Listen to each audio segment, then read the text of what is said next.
Family নিয়ে চলে গিয়েছিলাম দারুণ সুন্দর একটি রিসর্টে, যেখানে প্রথমেই ওয়েলকাম ড্রিঙ্কস পরিবেশন করার পর এই গাড়িটি করে আমাদের নিয়ে যাওয়া হলো আমাদের জন্য নির্ধারিত হাউসটিতে। প্রথমেই যেটা মুগ্ধ করে তা হলো জায়গাটির প্রাকৃতিক পরিবেশ। আমরা বুক করেছিলাম এই জমিনদারি হাউসটির গ্রাউন্ড ফ্লোর। এখানে 5 থেকে 6 জন অনায়াসে থেকে যেতে পারবে। তবে আমার যেটা সব থেকে ভালো লেগেছে তা হলো ঘরের ভিতর দিয়ে সিঁড়ি দিয়ে উঠে যাওয়া এই বাঙ্ক বেডটি, আর বাইরের এই সিঁড়ি দিয়ে উঠে গেলে জমিনদারি হাউসের দোতলাগুলি অ্যাক্সেস করা যায়। এগুলির বুকিং আলাদা। এখানে একটি খুব সুন্দর সুইমিং পুল আছে, আর তার পাশেই আছে ওদের পুল সাইড ক্যাফে। আমাদের প্যাকেজে যে মর্নিং স্ন্যাক্সটা ইনক্লুড ছিল তা এই ক্যাফেতেই সার্ভ করেছিল। ভেজ স্ন্যাক্সে ছিল পনির পকোড়া আর ক্রিস্পি চিলি বেবিকর্ন। ননভেজ স্ন্যাক্সে ছিল পনির পকোড়া আর চটপটা চিকেন। এখানে বিভিন্ন প্রাইজের বিভিন্ন ধরনের রুমস অ্যাভেলেবেল আছে, যেমন এই পুকুরের পাশেই আছে ক্যাসেল হাউস।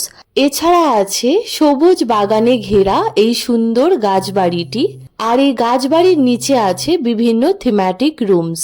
এছাড়া রয়েছে বিভিন্ন ধরনের মাড হাউস আর টেন্টস। এই সুন্দর কাচের দেওয়াল দিয়ে ঘেরা রেস্টুরেন্টটিতে আমাদের লাঞ্চ সার্ভ করেছিল। আমরা ভেজ থালি, চিকেন থালি, মাটন থালি এই 3 রকমের থালি অর্ডার করেছিলাম।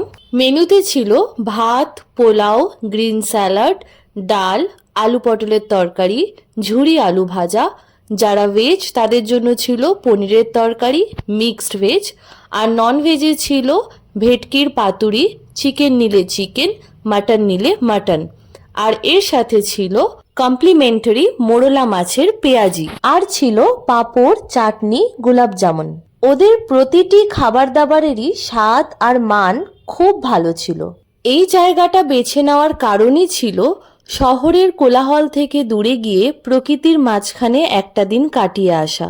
জায়গাটি বিশাল বড় এরিয়া জুড়ে হলেও এর প্রতিটি প্রান্ত সুন্দরভাবে সাজানো। এই সুন্দর প্রকৃতির মাঝে আমাদের প্যাকেজটি শেষ হয়েছিল 1 কাপ ইভিনিং টি আর সিঙ্গারা দিয়ে। ব্যাস, এবার বাড়ি ফেরার পালা। এই সুন্দর জায়গাটিতে পরিবার নিয়ে এই একটা দিন আমরা দারুণ উপভোগ করেছি।